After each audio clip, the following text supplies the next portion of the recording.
He's like, this money we make now, we spend now. I think she might be low-key a bit of a shopaholic. I told her that this is not going to fly going forward. I feel like he's my auditor. She went a little nuclear. I've accrued $20,000, was served a summon from the court. Somebody sued me. She's the one that I feel like needs a little bit more help. The way you're spending is like you make $450,000 a year. I started contemplating it's probably better if we're not together because I don't want to have to deal with this my whole life. I've resorted to the other avenues of trying to make more money, gambling, and more on the collection side. What the Gambling on what? Sports betting. Is this a joke? Well, we're still here, still alive, still above the water, haven't drowned yet. I'm about to speak with Clara and Devin. They're married with 3 kids, and Devin is a self-proclaimed numbers guy who works in finance. Clara wrote in and said, quote, "My dream is to bounce back from credit card debt and to be responsible enough so I can gain my husband's respect and trust." That's quite a striking thing to say. If she's dreaming of earning her husband's respect, I have to imagine there's a lot beneath the surface. I'm looking at their conscious spending plan right now. You can download your own at iwt.com/CSP. And a few immediately immediately stand out. Their total net worth is around $350K, which is good for a 29 and 34-year-old with 3 children. But their investments are only at $16,000. That is a red flag, especially for someone who works in finance. They earn $170,000 a year, but their fixed costs are pretty high at 74%. Now, yes, 3 kids can make fixed costs temporarily high, but I want to look into that. I also noticed that they're investing just 1%. They're saving nothing each month, and they are spending 25% on guilt-free spending. When I hear Clara say that she's in credit card debt, it's easy to assume that she's the problem. But the more I dig into their story, the more I start to wonder if I'm getting it all wrong. If you're enjoying the Money for Couples podcast, I want to hear from you. In the show notes below, I've added a quick listener survey. This is really important. It helps me understand more about you and what you think of the podcast so that we can work on getting more episodes and making them even better for you. So please do me a favor. Go to iwt.com/videopod. Take 5 minutes to fill out this quick survey. We are going to read every single response. Again, that's iwt.com/videopod. I feel like he's my auditor. For example, I swipe $2, like $2.50 pacifier for the baby. I'd get a text. What is this $2.50 for? Or what is this $9.50 purchase? And, it's become a joke even into my own family. Like, what's the joke? The auditor is here. Like, I have to be careful, or I have to tell him first what I'm going to get because my auditor is going to audit me again at night. So there's that dynamic. I would love to check in with the auditor himself. Mr. Auditor, what do you have to say about it? Look, he's been waiting the whole time. He's like cracking his knuckles right now. He's like, it's my time. Yeah, man. Go ahead. Tell us what's going through your head right now. It's just something that I don't have a lot of faith in my wife. She's great at everything else she does. It's just not her forte when it comes down to handling money. How often do you talk about money? Every night, I think. I have all the access I can on my phone to look at the accounts. I keep a spreadsheet. I'm one of those. One of those? What does that mean? Just making very sure that I have all of these things under control because I feel like this is my forte, and with my wife not really being hands-on with it, I can handle a little bit more comfortably and that I'm confident in. So I just want to make sure that doesn't go down the drain. How would you describe your relationship with money? I'd say it's pretty good. I've gone pretty far in my career with it. Something that I take pride in too. What about in your personal relationship? Yeah, definitely is a struggle. Okay. Clara, I want to start by reading some moments in your application that stood out to me. You wrote, "We have differing views on money, not enough financial literacy. My husband is very anal with our finances, and I lack self-control over my spending habits. We argue a lot in terms of how much I spend. There's a lot of yelling, which is unhealthy for our little ones to witness." What comes up for you when you hear that application out loud? That's what I feel whenever I talk to my husband about our finances. I would like for his tone to change, right? I would want to be able to gain his respect. I want him to view me as a responsible adult who knows how to have self-control and be on top of finances. Devin, what about you hearing that? It's a little unfortunate. I know I tend to have a lot of control. I'm coming from a very finance, accounting heavy background. So in regards to like my wife, she's the one that I feel like needs a little bit more help. I've already exhausted a lot of my avenues with her as far as being gentle, being understanding, being firm. And then when you've pretty much exhausted all the options, it's a little hard and annoying to have these conversations over and over. This is the part that sucks. Devin could get a bit like condescending in terms of this topic. And that's what I hate about the dynamics of our relationship. He talks to me like I'm a child. There's that you follow what I say and you can't spend anything if it doesn't go by me. And I don't like that. I just don't respond well to that. If I felt like my partner was talking to me as a child, I wanted to stop. And if I feel like my wife doesn't know anything about money, I want her to learn. Okay, what do you notice? Immediately, I can sense the tension. And it's clear that they're operating under some version of the parent-child money dynamic. That dynamic is where one partner starts to function as the responsible parent when it comes to money, and the other starts behaving in a childlike way. In this case, Devin is the parent and Clara is the child. And this dynamic is no good. It's absolutely toxic to relationships for two reasons. Number one, your partner's not a child, and you're not going to get them to act like an adult by treating them like a child. Number two, this dynamic is absolute sexual kryptonite. If you have a similar money dynamic in your relationship where one person acts as the parent and constantly teaches the other, does everything for the other, and the other is in many ways helpless and delegates everything and says, you handle it, you may be in the parent-child dynamic with money. You don't want that. I cover more in my new book, Money for Couples. Now, the good news is we can change this dynamic, but first I need to understand how they got themselves here. And their backstory is pretty interesting. Devin, why don't you trust Clara with money? Oh boy, where do I begin? There was one instance she went a little nuclear. She went to the Taylor Swift concert, Eras Tour, got the floor seats, the whole shebang. And, that set her quite back. I'm just laughing because it's embarrassing. I spent $4,600. Is that one seat or two? No, that's just one. He didn't come with me. I was happy to cover for his ticket, but he's like, no. So from what I'm hearing, she ran up a bunch of debt. Yeah, pretty much. I immediately told her that this is not going to fly going forward, and I'm going to manage everything. What was the total amount of debt that you accrued? So for my credit card, I've accrued $20,000. So that's a combination of 5 credit cards. What did you charge on those cards to get $20K of debt? So I did that, and then I furnished our backyard with new furniture because it was almost summer. And then I thought to myself, oh, it'll be so cool if we could have the gazebo and outdoor dining and stuff. So I furnished that out of my own credit card because I know that the auditor would never approve that kind of purchase. Also, I charge a lot of stuff like for the kids, like clothes, toys. See any commonalities among those 3 purchases that got you into $20K of credit card debt? No. No? Let me summarize the ones you told me. Taylor Swift floor tickets, furniture for the backyard, and stuff for your kids. Any similarities? No. Okay. I don't know. Devin? I think she might be low-key a bit of an addict, shopaholic. I also work hard, and I would love to feel the fruit of what I work hard for. And to ask somebody permission to spend $2, that just, I feel, is very disempowering. It's like I'm a kid again, and I'm asking for somebody who has authority over me if I could spend this, and I don't feel good about that.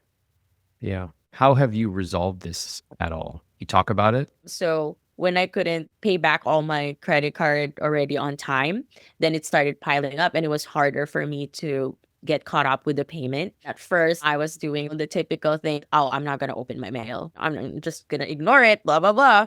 And then I was served a summon from the court. Somebody sued me, like one of those collection.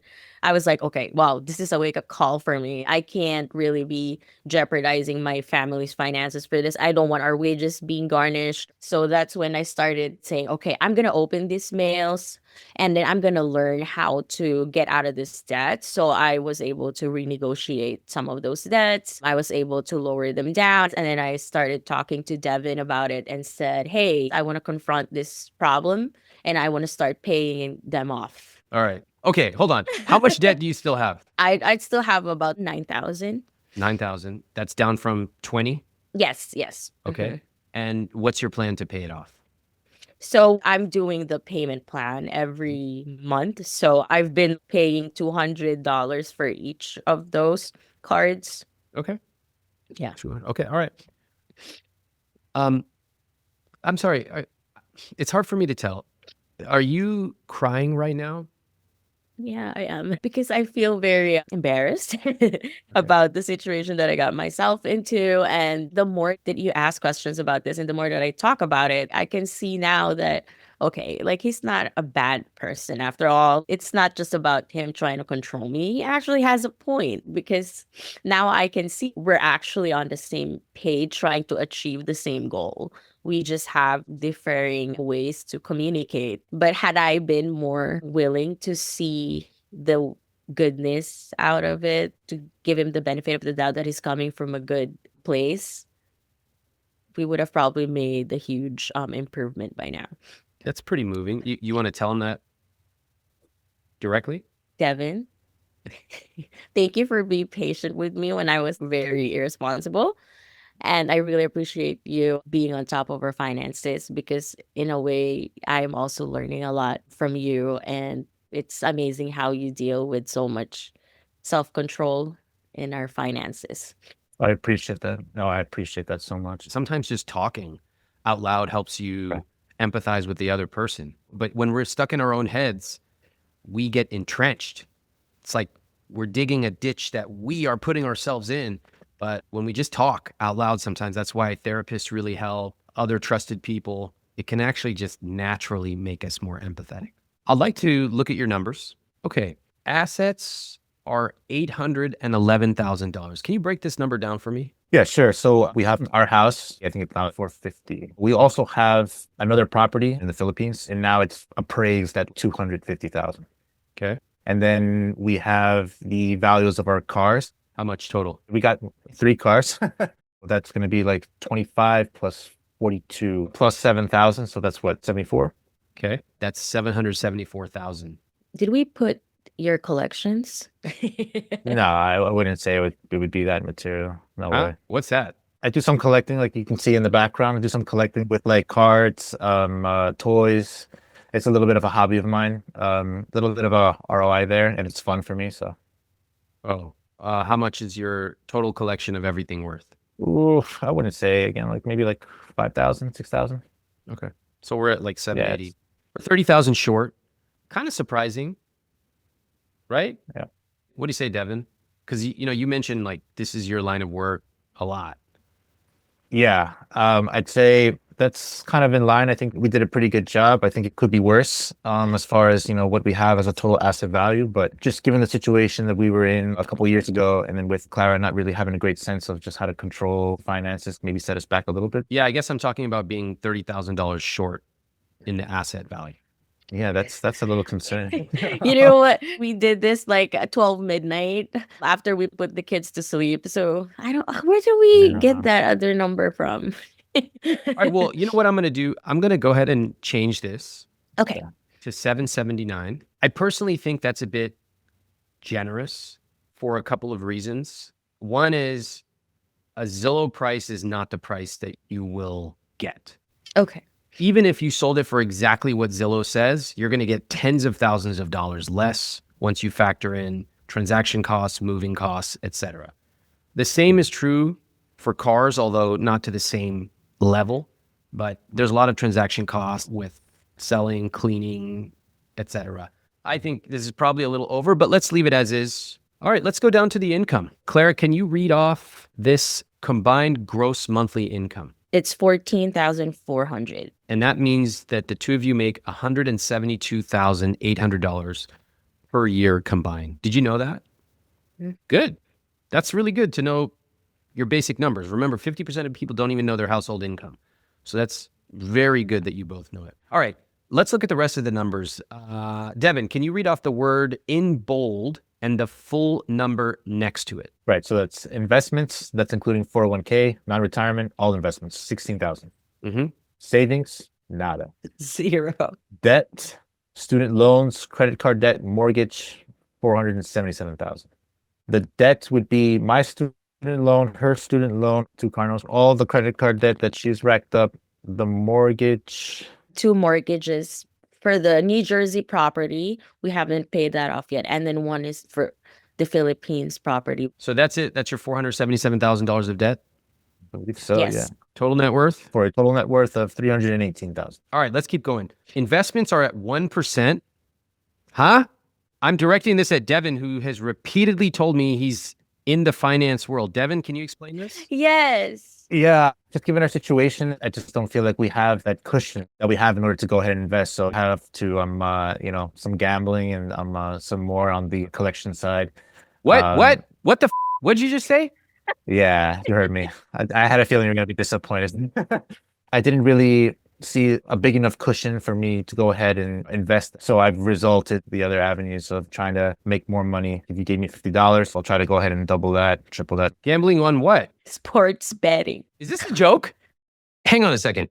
The numbers guy has their finances set up to contribute only 1% to investments so he can gamble? And it's not even gambling for fun. It's gambling to make money. What is happening right now? At first, I was led to believe that Clara's overspending is the real issue. But the deeper I go, the more surprising this story gets. Honestly, this gambling thing is blowing my mind. I'm literally sweating. And it's a good reminder that seeing someone's numbers on paper does not tell you the real story. No, please, Ramit, speak sense to him. I keep telling him. So when I started reading your book, I started doing the 401k. So that 16,000 number is mine. But I keep telling him, put some percentage of your paycheck, even though it's a little, to your 401k. Can I just be really blunt with you? Clara, no advice you ever give him about money, at least not right now, he's not going to receive it. Because do you know how he sees you with money? Yeah, unfortunately. So the two of you have co-created a dynamic where you, Clara, are the irresponsible one, the one who needs to be saved. And he is the one on the pedestal, the one who works in finance. But then it turns out, Devin, you're gambling because you believe you don't have enough money. So it's a little disingenuous suddenly after hearing you tell me over and over, oh, I'm in finance and I'm responsible. And then it turns out you're gambling. On what? Sports? Does it work? I'll answer my own question. The answer is no, it doesn't work. And you got $5,000 worth of baseball cards while you're telling your wife, like, what's up with this Starbucks? Thank you, Ramit. Clara, this is not just him. You dropped $4,600 on one seat. When you don't have the money, then you're here claiming, oh, I want a buffer and I want savings. No, you don't, because I'm looking at the next row, which is savings, and it says 0. And you have 3 kids under the age of 4. That's correct. That's correct. Therefore, you're always feeling behind. Your feelings are based on total inaccurate understanding of money. It just doesn't make any sense. That's why we have to both master our money psychology and know our numbers. Okay, let's keep going down your numbers. Looking now at your fixed costs. Devin, what is this number here? 74%. Your fixed costs are high. Did you know that you're spending a lot, probably too much on your fixed costs? Clara? I just really learned that when we did the conscious spending plan, we would probably spend $100, like eating out. How often do you eat out? In 1 week, a lot, because we both work and We don't bring Clara. lunch to work. we don't bring lunch to. So that's 5 times plus what else? Sometimes I sneak in a breakfast, when I drop off the kiddo. Let's say that happens, 4 times a week? Yeah, 4 times a week. Yeah, that's Okay, good. 9. What else? And then Clara goes ahead and she sneaks in some breakfast there because her commute is painful because it's New Jersey to New York. 4 times as well. That's 13. What else? Dinners? Yeah, dinners when we come back. Yeah, we usually like split a meal, so that's maybe like 3 or 4 times. Okay, that's probably like 5 times. So that's 18. Yeah. And then coffee, things like that, Yeah, pretty much every day? Both? Yeah, excluding the weekends. We sleep in. We play with the kids on weekends. We kind of like tone it down on the weekends. 28, 30 times. You eat out 30 times a month at least. Mhm. Every day. Yeah. What do you think about that? Yeah, that's No, not necessary. That's not necessary. That's too much. Are we ready to get honest with each other? Yes. You have thousands of dollars of credit card debt. You have almost no investments, you have zero savings, and you're spending thousands of dollars a month on guilt-free spending. Devin, how, as the money person in this relationship, how did you let this happen? Just having that serious conversation with my wife, and instead of maybe just breathing down her neck, try to go ahead and engage her a little bit more as what's going on and try to teach her, even though they're very kind of exhausted because she just doesn't get it. How accurate would it be for me to say, Devin, you don't know what to do to fix it, so you text your wife about every little $5 expense that she has, because that gives you a small temporary sense of control. How I communicate, I know it can be better, obviously. The way I see it, the risk is off the charts here. If the two of you were married with no kids, I would be alarmed, because one of you could lose your job, especially now. You would have a week that you'd be able to coast, and then it would all begin falling down. With 3 kids, this is 10 out of 10 risk. 10 out of 10. What would be the chances of one of you getting laid off in the next 12 months? High possibility. I'm a glass half full kind of guy. We're in America, baby. Get to work. What the I'm a glass half full too. And what they say, trust in God, but lock your car, right? Be Sure, I optimistic, heard that one, but have a big Right. fat savings account just in case. Yeah. Have you guys ever experienced poverty? Yes, I grew up in a very not privileged household. We were struggling every day, and I've always felt like it's not something someone has control over. One day my parents have money, we're fine, they're not fighting, and then the next day, oops, we don't have money. What do? It's hard for us to figure out what we're gonna eat for the next meal, or there's so much insecurity in terms of how do I get to school? Isn't that happening in your relationship right now?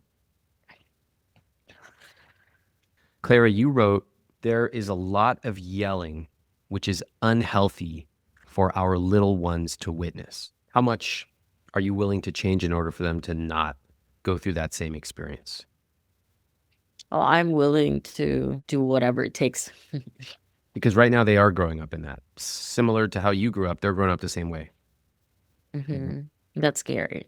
Devin, what about you? Where'd you grow up with money, and what do you remember your family saying about it? Yeah, it was definitely a struggle. My mom was separated from my dad, so it was just herself and us 2 boys, me and my brother. So I definitely knew how important money was because it was always a little tight. But I also celebrate when you have money available. When the two of you got together, when was the first time you seriously talked about money? Only when I got pregnant. That's an honest answer. That's pretty much how most Americans talk about money. So you talked about it then. Yes. What was that conversation or conversations like? It was bad. I almost started contemplating, what if I just do it by myself? Because I don't want to have to deal with this my whole life. I don't want to try to explain every purchase that I make. And I started contemplating of it's probably better if we're not together because I just can't handle this type of dynamics anymore. Did you tell him that? I think so. Devin, what was your reaction? I held strong. I tried to tell her, look at the bright side. I can go ahead and handle it. You have to trust me on this. I can do this. Let me just reiterate what I just heard. She said, I thought about separating or doing this on my own because I didn't want to be looked over my shoulder for the rest of my life. Question. Your response was, I held strong. I told her to look on the bright side. And then I took over the money stuff. Well, we're still here. We're still alive. We're still above the water. We haven't drowned yet. How come so many men always reassure their wives, like, it's fine, like, I'll do it. And then they actually don't do a good job managing the money? This is a classic example of what I call the ignorant reassurer.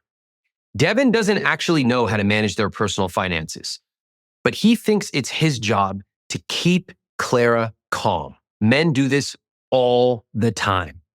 For example, when she panics, he jumps in with, don't worry, I've got it. But he doesn't got it. He's gambling. He's not investing, and they have $0 in savings. This dynamic might sound familiar because it happens so often on this show. One partner gets anxious. The other steps in with reassurance. It's going to be fine, instead of a real plan. And very often, I mentioned that men do this. Men often have absorbed the message that their job is to keep their partner calm, to be the provider, to make sure that things are running. But often when I ask them, do you even know how money works? They will finally admit, no, Oh, wait, how can you reassure someone when you don't even know what's going on? It feels comforting, but it's not. Because while one person is anxious and the other one is playing the hero, nobody's actually doing the work of creating a plan. So basically, two people are running in place, becoming more and more exhausted, but neither of them is actually moving anywhere. If one of you is constantly reassuring the other, you might be embedded in this money dynamic. Do you have financial goals? Definitely. Yeah, of course. Oh, you do. What are they? Getting other streams of income, saving more, out of debt. Those are really kind of the goals that I would highlight right now that are just on my plate that can easily be achievable by the end of this year, for Okay. sure. And Clara? Yeah, it's the same thing that Devin just mentioned. And I've been really encouraging him to contribute to his retirement savings because he's not like a believer of that. But I've been telling him that, hey, one day we're going to be old. And what do we do? What's our backup plan? It's not like we want our kids to support us. We don't want to put that burden on them. So I keep convincing him this is important. Ramit says that, you should be paying your future self. And this Yeah. is the way you pay your future self. Hey, Clara, he's not a believer in what? In retirement savings. He's like, this money that we make now, we spend now. Devin, what is your occupation? You mentioned being in the financial world. Yeah. I'm a senior tax associate. Okay. Your senior tax associate who does not believe in retirement planning? Okay, explain it to me. I'm sort of a believer of get the money, spend the money now, or try to see what you can go ahead and achieve with that money and maybe go ahead and throw it in somewhere else. Just try to get a quick return. As far as retiring, like when I'm 60, 70, luckily by then, I'm just going off the hunch that I'm going to make it big, sort of like betting on myself. And yeah, it should be okay. Can I be really candid? Your bet on yourself has not paid off. Yeah. It's not going the way I want it to. Yeah. Notice that. Yeah. What does that tell you? Tells me that I'm doing something wrong and that I should really consider retirement savings for my future self, of course, even if it means cutting the gambling, collecting things that I think can make me a couple quick bucks here and there. But in the long run, it's not going to be there when I hit 65 or the retirement age. I think that was a good answer, but I don't think you really believe that. Yeah. Right? I may need to get out of my own ways and I need to really focus on how important it is and open a book, pretty much. I think that's what I need. You haven't read my latest book, right? Money for Couples? I believe my wife wanted to read it together and I was busy doing something else, which was probably watching the game, to be completely honest. I appreciate the honesty. I don't think you two actually have financial goals. I don't believe you. Most couples don't have financial goals. Financial goal is just a weird word that people throw around of what they are supposed to have. You have no goals. I could see it. Your CSP shows me no financial goals. The only goals I see is that you like to buy cars. Yeah. That's it. That's the only thing that shows up for me on your CSP that I can immediately identify. You don't have financial goals. The words you use are words that you think you should be saying. I don't see anything about retirement because at least one of you doesn't believe it. Had you read the book your wife asked you to read, you would have recognized yourself as the dreamer. Now, I got to tell you, I don't get a chance to talk to a lot of dreamers. Dreamers don't come on this show. You know what a dreamer is? Please indulge me. A dreamer always believes that success is right around the corner. It's one of the 4 money types in Money for Couples. They believe that the next deal, the next gig, the next collecting item or bet will pay off big. They also believe that consistent investing is almost for suckers. They even have phrases like, that's a 9 to 5 for those poor suckers. I don't need all that, right? I'm going to hit it big. I'm betting on myself. I need you to believe in me. How much of this sounds familiar, Devin? Pretty close to accurate. Yeah, that's a dreamer. Yeah. What I write at the end of that section is being the partner of a dreamer is the most difficult of all because they do not really exist in a reality. The reality that they've concocted around themselves is usually only possible because they are subsidized by someone else, subsidized by their parents, subsidized by their spouse's income, subsidized so they can afford to live this la la land world. in a matter of weeks, your financial situation would deteriorate to like life-threatening. It would become very bad very fast. I also bet you wouldn't be gambling if you didn't have this subsidy. I bet you would probably look for another job real fast. I bet you would read a personal finance book real fast. Yeah, that's 100% accurate. Yeah. It's the position that I'm in. This difficulty of paying off the credit card when it's like reaching 10,000 plus every month. It's the difficulty of just trying to communicate and help someone like my wife understand how big of a pickle this can be, how fast it can really go really bad. I wasn't really fond of gambling like 3, 4, 5 years ago. I wasn't going ahead and trying to make a quick buck, getting collectibles and getting toys or anything like that.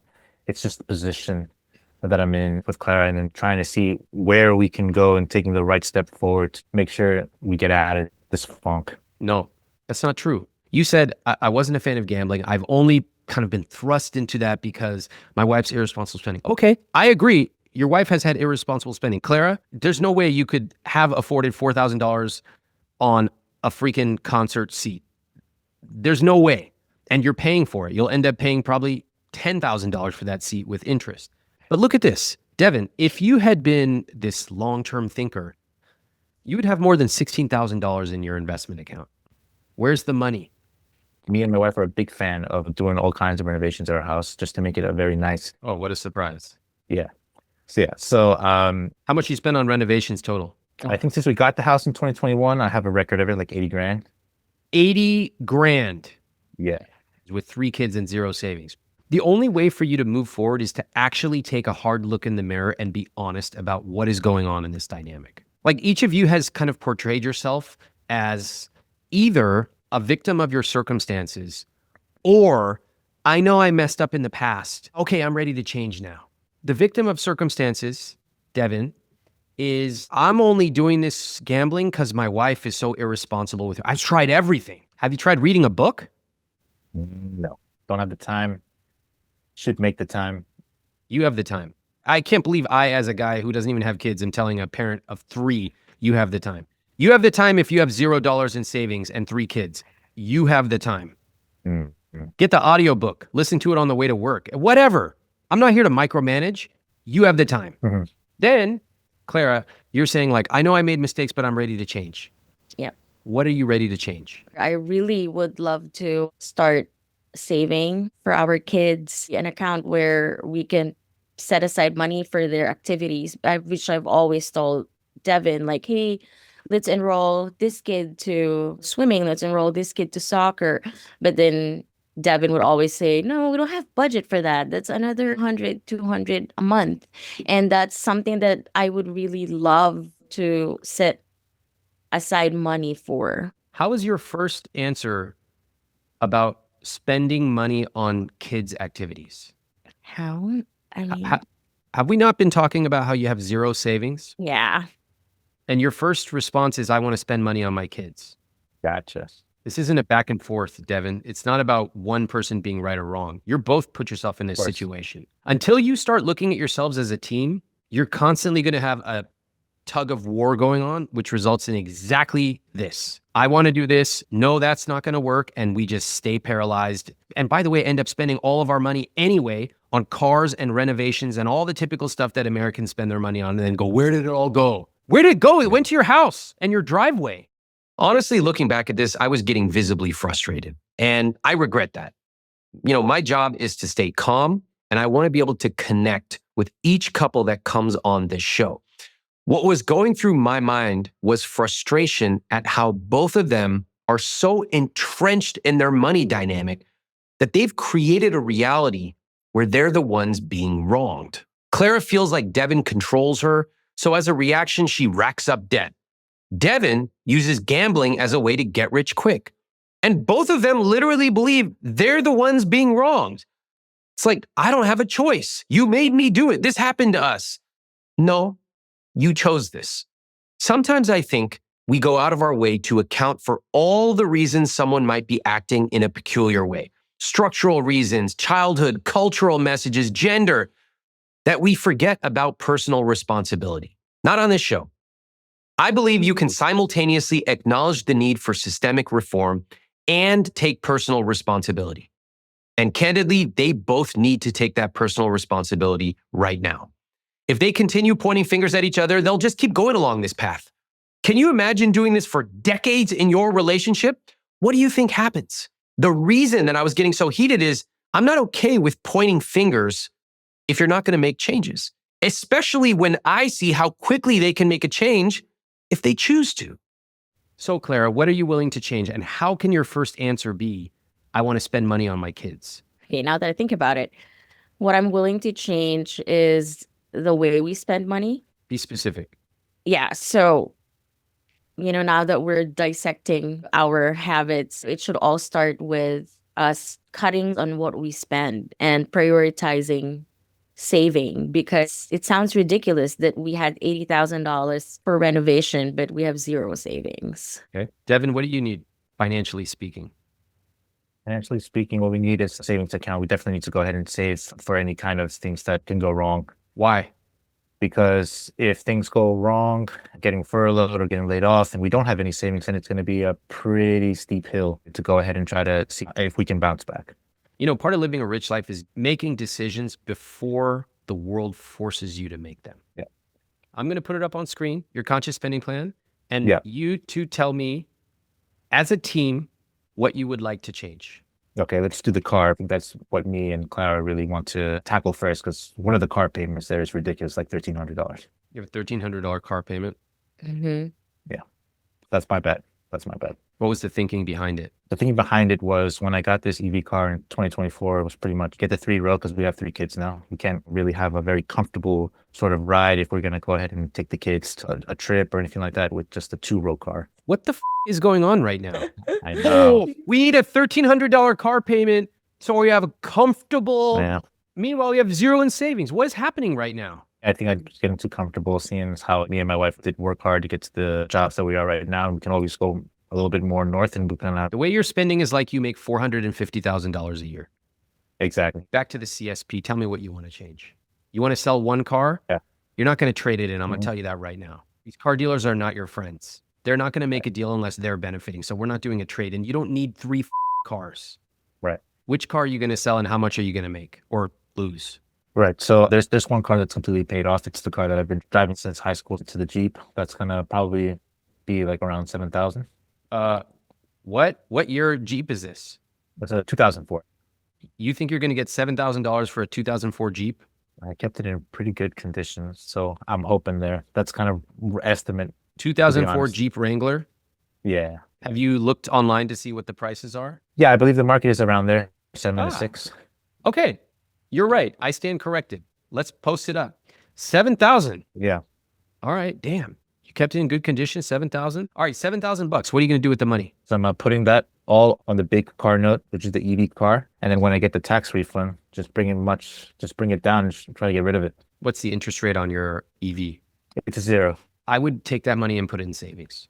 The 7K Yes. that I can get from my car. Okay. Yes. Got it. Straight up into savings. There's no reason to pay off a 0% loan. Okay, great. So $7,000. That is amazing. We have $7,000, let's just say, in a savings account. Great. Clara, it's your turn. What do you want to change? I'd like to change that mortgage. It's $2,900.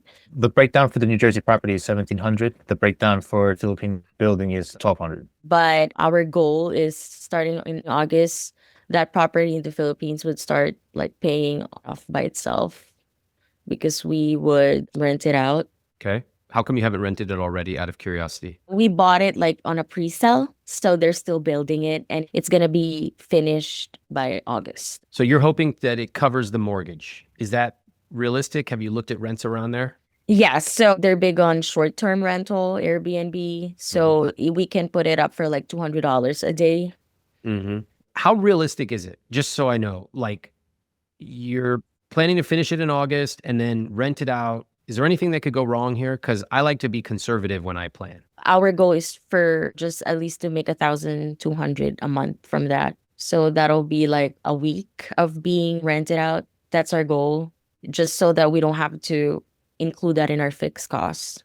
Then that would drastically lower down our mortgage. And then if we get rid of the 2 cars, then now we have lower fixed costs, and then now we have more room for savings. Okay. Can we talk about the 2 cars? Because I heard 1 car you want to get rid of. Now there's 2. Yeah. So the second one we want to get rid of, which is the EV, is 1,300. What is the car that you're paying $1,300 on? The 3-row. What brand? Kia, Kia. And if you sell it now, you're going to lose money. How much are you going to lose? 10 grand. So if you sell it, you're going to lose $10,000. Where's the $10,000 coming from? I thought when I sell the Jeep to 7,000, and then we have a pretty generous amount of tax refund coming in, so it can come from there. How much? We're talking about like 8 grand. 8 grand? Yeah. One thing I want to point out, it's great. I want those cars gone. Fantastic. But everything you've just told me is these one-off kind of like free money things. And this is very, very typical of dreamers. They treat this stuff like we live in a barter economy. Hey, I'll trade you some spices. Yeah. No, we need to focus on consistently what is being changed. Living a rich life is about focusing on what's going to happen every single month consistently. Devin, if your strategies were going to work, they would have worked. Okay, this is a very difficult conversation. I don't know if I showed up my best here, but I can especially tell how challenging this is for Clara and Devin. You know, after talking to tons of people about money, I've become a lot more compassionate. I see it in my own life. I used to have this bonsai tree. I bought it because one day I dream about buying a 6-foot, 500-year-old bonsai tree for my apartment. Anyway, I decided to start with a cheap one and learn how to take care of it. So I had it on my bookshelf. You probably saw it in previous videos, but I never opened up a single web page on how to properly take care of it. My wife noticed it, and she bought me this tiny little book on how to take care of your bonsai. Guess what? I never even opened the book. And I actually loved that bonsai. I say loved in past tense because little bonsai tree eventually died. See, it's not in my background anymore. That's just an example of how someone can be extremely disciplined in one part of life and then not follow through in another. And if it happens to me, it happens to you, and it's happening to Clara and Devin right now. Guys, you and I do the same thing. We don't plan properly for taxes or life insurance or college costs, or we wait until we absolutely have to make a change in our relationship. This is so common. We do this with our health. We do this with our relationships. We do this with changing the oil in our car. We're not robots. Sometimes we say we want one thing and we genuinely want it, but we do the opposite. I share that because with Clara and Devin, I think it's helpful to zoom out and get just a little bit of perspective. It would be very easy to judge them for sharing their story. But before you do, please ask yourself this: what am I currently kicking down the road right now because I don't want to deal with it? You might be surprised at how many answers you come up with. I know I've come up with a few that I'm doing right now. Coming up, everything shifts when we talk about solutions, what they should do. And I can guarantee it's not what you're expecting. I don't get a chance to talk to a dreamer a lot. And usually for dreamers, it does not end well. They end up in a really bad situation, personally and financially. And it's actually tragic for their families as well. I don't want that to happen. You guys have 3 little kids, but you cannot seem to stop chasing some magical solution instead of making direct changes. I'll tell you what I would do. If it's me, I would get rid of one or both cars. Okay? Okay. Then I would take a hard look at my spending and I would be extremely lethal with this spending. $200 in subscriptions? Not anymore. Our family doesn't have money for that. Okay. That's going down to 50 at the max. That's it. Phone, I would be looking for cheaper options. Clothes, Okay. not going to happen. Not anymore. Groceries seem quite reasonable for a family, honestly. I don't have any changes on that. Debt payments, I would be taking a hard look at how much I am paying. What is our debt payoff plan? Do we actually know how much interest is being charged? Are we paying the right amount? Then I go down to my guilt-free spending, which indicates you spend $2,800 a month. I don't believe that number. Do you? Yeah, I'm not entirely sure, to be honest. Okay, so you probably spend more than that. Mm. Clara, can I ask you, would you be willing to take on more of a leadership role with money in your financial relationship? Yes, of course. Okay. Then I'm putting up the CSP and I want you to tell me what you would do. Go ahead. Be specific. Tell me the numbers to change. Yeah, so for subscription, $50. Okay. For phone, I would like that to be just $100. Okay. No more clothes. Like, we can just ask our friends for hand-me-downs. Mm-hmm. For groceries, we want that to be just $500. Okay, fine. For debt payments, I would like that to go down to just $400. Why? We're negotiating the terms with this collection company and see if I could give them lower payments monthly. Okay, fine, 400. You're down to 67% fixed costs. Yeah. Your car payment's going to go down, correct? Yeah. For the car, we just wanted to stay at 500. That's it. I'm putting it at 800 because you're still going to have a bunch of other expenses with your car you didn't think about. But you're now down to 59%. I think that's a little optimistic, but it's way better than what it was. Do you see how fast that happened? Yeah. Wow. What just changed for you to be able to make that change that fast? Just realizing that we are not doing great in terms of handling our finances, that we have to do better. You guys are at a 10 out of 10 danger level. Yeah. And there's too much talking. What about this? What about that? No! Guys, if like one of your kids got sick, how quickly would you turn on a dime and change everything in your life to help your kid? It's instant. Oh, immediately. Immediately, everything would change. If one of you needs to quit, you would quit. You would figure it out. That's the urgency I want with this money. Like, and the fact is you just did it, Clara, but you did it because you decided I'm not going to wait for Devin to figure this out. In fact, why has Devin become the money person in this relationship? He's gambling. When I talk about recalibrating your entire relationship with money, I mean all of it. Who's the one leading the money? Probably it needs to switch. You both need to be involved, but probably it needs to switch. I sense more urgency from you than from Devin. So next up, I want to ask you about this, Clara. You currently have almost $4,000 left over at the end of the month. What do you want to do with that money? I would definitely put a majority of that in the savings, like 3,500. Okay, fine. My goal really is to up my 401k contribution. And I would love my husband to also do the same. And no more money going to DraftKings or sports betting. I want him to really up his game in planning for his retirement. Why? Tell him why. Because one day you're going to be old and you're not going to be able to work, and it's unfair for the children, our kids that we're raising, to be independent individuals, to take on that responsibility. And if I prepared for my retirement, it's not fair to me to use that for you as well, right? Like, you should be able to have your own retirement savings. Okay, now ask him if he heard you and what did he hear? Devin, did you hear me? Yeah. Okay, what did you hear? Yeah, totally. I think I need to change in how I look at retirement and save for my own retirement because, obviously you wouldn't want that burden on our kids, on yourself. And I can start immediately. That's not a problem, so that it doesn't become an issue when I get to be the age to retire. Okay, good. I like that. A couple of phrases that I might recommend you use is, here's what I need. And each of you can say this. Here's what I need. It could be, we're talking finances. Couples talk about this in terms of around the house and emotionally, but I'm talking about financially. I need us to save $3,000 per month. Okay, that's what I need. And then the other partner might say, hey, well, look, where did that $3,000 come from? What if it means we can't send our kids to swim class? It's a back and forth. That's how we talk about money. Another thing is, here's what I expect. I expect you to do X. It's not like, oh, please, I got to show you 10 reasons why retirement's important. No, this is what I expect. I expect my partner contributes to their retirement at least $1,000 per month, whatever the number is. This is what I expect. We're adults. That's what we do. We're teammates.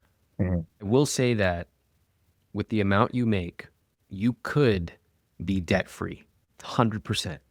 You could live a very nice life. I totally see that. But you would have to make some huge changes. First, you would have to recalibrate the way you talk about money. Both of you would have to really examine what role you currently play. And right now, there's a bit of parent-child in here. Devin is the parent. Clara's the child, but it's very unclear why that's even happening because, Devin, you're not particularly skilled at managing money. And Clara, you've given up your power, and part of it, there's a reason for it. You got into a lot of debt and were very irresponsible with money. But the fact is, we have to focus on where we are today and where we're going. I believe people can change. Totally. That's why I do what I do. The two of you would have to come up with a vision of what you want for your family. In our family, we always save at least 10%. In our family, we have a target of 12 months of an emergency fund. In our family, we eat out once a week, and it's a big special occasion where we look forward to it, and that's what we eat out right now, okay? You would have to change the dynamic, and probably, Clara, you would have to take a much bigger role with money, okay? Second, you would have to make some very difficult and rapid decisions. The car stuff, it needs to go. The monthly expenses, that needs to change immediately. Eating out will probably be one of the hardest things you do because you eat out every day. And changing that, for most people, they have come to rely on it as a crutch in a way that they don't even understand. To change that will feel like you're cutting off your arm. And yet it probably has to happen. And I think you could make it happen. You could make it happen if you have a vision. We want our kids to be safe. We want to stop fighting about money. We actually want to rebuild our entire financial life. And that's going to require some sacrifices, but we can do it. We're strong together. Clara, I want to hear from you. I'm not saying you have to do all of that. I'm telling you what I would do if I wanted to get out from under this. But it's ultimately up to the two of you. Well, right now I'm still trying to process all of the information. You've clearly identified what's wrong with the way we spend, of the things that we prioritize, and what we need to do urgently. And I agree with that. I really, really agree with that. I like the fact that you encouraged me to step up, because that's like me taking back my power of, hey, we're actually co-equals. You can respect me because we just have the same role in this. So that's exciting for me. That's something that I really look forward to moving forward. And at the same time, that is also giving me that kind of pressure to be really better, because I don't want to be stepping up and just like messing it up again. I really want to be a mature person, responsible, and just be able to tell Devin in his face, hey, look, like, this is wrong. We're going back to that same old pattern that we said we're not going to go back into. And remember what we talked about that day with Ramit. And we have to be back on track. I love hearing all that. That's a very astute assessment of what we just covered. Can I ask one more question? What do you disagree with? And maybe I disagree with when you mentioned once a month to eat out, like as a family. That's just a bit hard for us because our kids are being left with the nannies Monday to Fridays, and we rarely see them. Our family time is to take them out and eat. I mean, instead of doing that every week, we could probably do twice a month, but I don't think we can decrease it to once a month because it's something that we value a lot. And it's Okay. hard not to spend when you're outside. Can I say, if you wanted to go twice a month instead of once a month, that's fine. That's a difference of 1 versus 2 times. I don't mind that. That's up to you as a family. I want to point out that you currently eat out over 30 times per month. Yeah. No, really. I will do better in terms of meal prepping for our family. Is it only you that's going to do better in terms of food for the family? We're both going to start this weekend. We're going to do it together. Oh, I like that. Devin, what do you say about that? I agree. I think that'll be fun. Nice.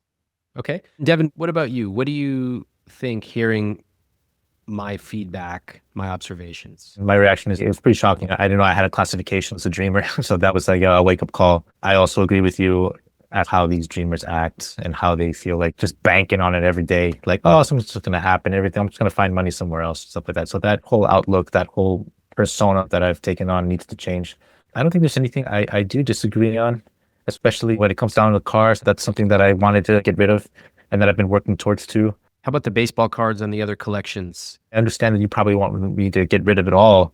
But I guess maybe, yeah, in that sense, I'll disagree. That's what I'd like to do, to go ahead and collect and try to see what's going to give me a profit in the next couple years. Kind of like my own little investment thing. But there's definitely some leeway in that, and I can tone it down and not just go like bananas.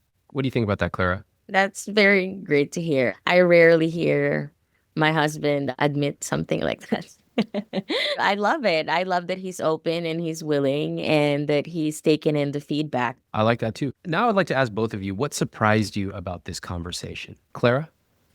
What surprised me is the fact that I wasn't being aware how irresponsible I am as a parent by not really identifying the urgency of the issue. Why are we so YOLO with our lives? Like, like what if something happens? I don't want our kids to be traumatized like that. So this is a really great wake up call. And I love that we have this action plan in place. We've always worked together as a team really well when we have a common goal. Like we love achieving things together. So I think that this is going to be great. This is going to be doable for us. I love that.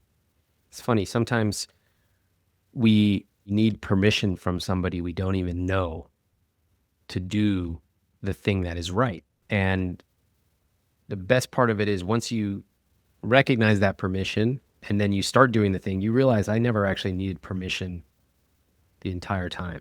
And that really opens up a lot of possibilities. Devin, what surprised you? I thought this was going to be a very fluid, easy call. It was pretty tough. And I think that's good because it presents a sense of seriousness to the matter and realizing that I just can't be in this sense of control. It's tiring. It really is. I don't want to be yelling. I don't want to be fighting. So it's good now that Clara has like a little more sense of authority with me and her together working as a team. I think it's going to turn out very smoothly. I'm really looking forward to getting started. I want to thank Clara and Devin for sharing so openly with me. This conversation was frustrating. It was challenging, but it was also honest. Clara and Devin came in with years of resentment and secrecy and even dysfunction around money. Yeah, I think they have a long way to go, but I think something shifted a little bit today. You saw Clara step into a leadership role. You saw Devin confront some hard truths. And by the end of our conversation, they started acting like a team. Now, is that enough to undo years of bad habits? Honestly, probably not. In one conversation, it's very difficult, almost impossible to change a lifetime of habits. But sometimes to run a marathon, we have to take the first step. Unfortunately, I never heard back from them. My team reached out several times to Clara and Devin because we genuinely want the best from them and we want to hear their follow-ups. But they never replied. And that's hard for me. I spend hours and hours with the couples on this podcast. I get invested in their success. I want them to live a rich life, even if it's hard. And when I don't hear back from them, it's frustrating. What I ask is that they show up in our conversations and then they follow up with me. That's it. The follow-ups aren't just for me. They're for them so that they follow through on the things we discussed. And when I talk to couples who don't follow up, sometimes the hardest part is not our conversation. A lot of times I think they realize it's what comes next. Clara and Devin, I hope you took something meaningful from our time together. And wherever you are now, I truly wish you the best. My invitation for a follow-up is an open invitation. I would love to hear back from you. If you want my help with your specific money questions, you can apply to be on this podcast at iwt.com/apply, or you can become a member of my money coaching program instantly at iwt.com/moneycoaching. In money coaching, you get access to monthly calls where I answer your questions directly on a private call, and I get the chance to go much deeper on the concepts of money that have made a huge change in my life. Plus, you'll get access to a community of other people like you who will inspire you and push you to live your rich life.